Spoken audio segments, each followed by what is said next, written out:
Welcome back to Passionate World Talk Radio Network, to educate, to enlighten, to entertain.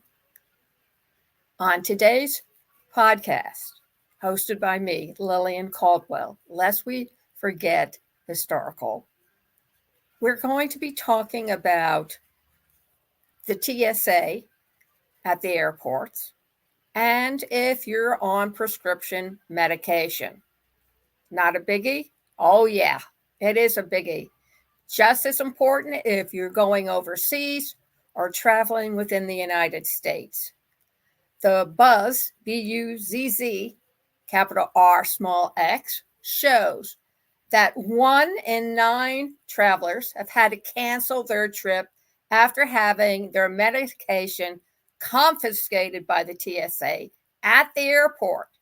And 1 in 6 were able to replace their meds, but they had to pay full price for them. So what is that telling you? Well, one suggestion is to carry a list of your medications with you in your wallet or in your handbag, carry on. So if your prescription medications are removed, you can ask a pharmacist to go and refill them after explaining the problem.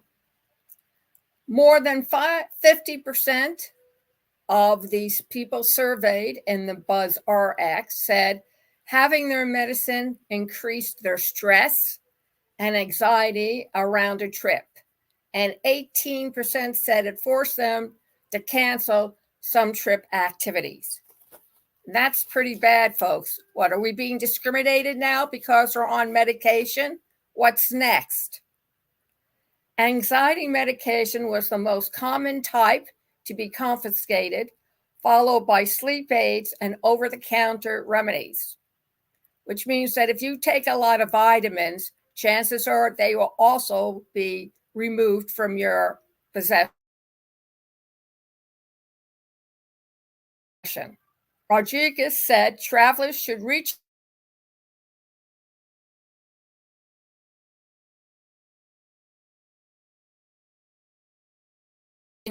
which means that when you get over to jolly old England and you don't have your medication for your heart, you will need to go to a consulate and have the American consulate and have something done about it immediately. What do they suggest? It's always a good idea for passengers to keep medicine in their carry-on bag, which I do in my pocketbook. But that doesn't guarantee that they get to their final destination with their medication. According to a January survey of 1,245 Americans from Buzz RX, a prescription discounting service, 1 in 10 Americans have had their medicine confiscated while traveling, either by the Transportation Security Administration or by border officials abroad, which means that you can get it confiscated when you leave the United States to go into Canada. Something for you to think about. Before traveling, Ricardo Rodriguez, a member of Buzz Rux's data team, told USA Today, it's imperative to research the destination, especially if traveling internationally, about what their medication requirements are. Why? Because maybe some of the popular prescriptions that you get here at the States freely are forbidden or against the law to use in that particular country.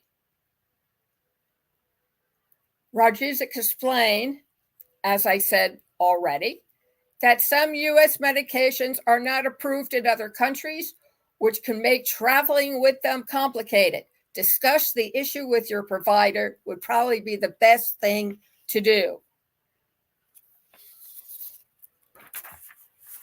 So data from BuzzRx shows that 1 in 9 travelers had to cancel their trip after having their medication confiscated at the airport, and 1 in 6 have been able to replace their meds. So something that you need to consider. Other things to consider. Why is it all of a sudden the TSA is confiscating your prescription drugs? they have the rule. It's called the TSA 3-1-1 rule. And you'll be required to remove the bag from your carry-on unless you have a TSA pre-check. So they highly recommend it. So if you're taking either a domestic or an international flight, look up and find out how you get a T check.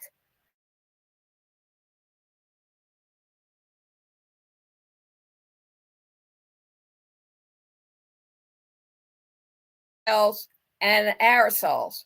They also don't require you to put your medically necessary liquids into a liquid bag. However, they do have some limitations on the liquid medication. They require you to only bring, quote, a reasonable quantity, unquote, and state that the liquor rule exemption only allows certain items to be carried on the airline when the item is declared, and it is 1, required during your flight and or at your travel destination, 2, not available at the airport in the sterile area. That's after the scanning checkpoint.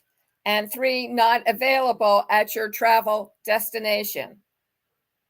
What are considered responsible quantities for the trip? When you bring liquid medications through the security, the TSA 3-1-1 rule does not apply. Instead, TSA will allow you to bring in reasonable quantities. This is a subjective definition, so there's going to be room for agent discretion. Yeah, they want to win on both sides. Try not to go too far with your liquid medications if you think that you might be bringing in an unreasonable amount. It's a good idea to have a clear stated purpose why you need the liquid medication. And it might even be a better idea if you have a signed doctor's note explaining why you need that much medication. Sort of like getting a note from your teacher so you can go to the bathroom. When you're sitting there or standing, squirming with your legs crossed is a good red flag for them to understand you really, really need to go to the boys' room or the girls' room. It would also help your cause if you explain your dosage requirements in relation to the quantity of medication you're bringing. For example, if you require 10 grams of medication per day and you're bringing 100 grams with you on a 10-day trip, that makes sense. But if you require 10 grams of the medication per day and you're bringing 3,000 grams with you for a weekend trip, that would be a different story. At some point, the TSA will clarify this rule when they stated that the medication needs to not be available at the airport in the sterile area and are not available at your travel destination. Most people don't really like this rule because essentially just a bottle of NyQuil just because it will be available at an outrageous price within the airport. And sometimes it's difficult to know whether or not something will be available at your destination. So it's just smart thinking to bring it with you.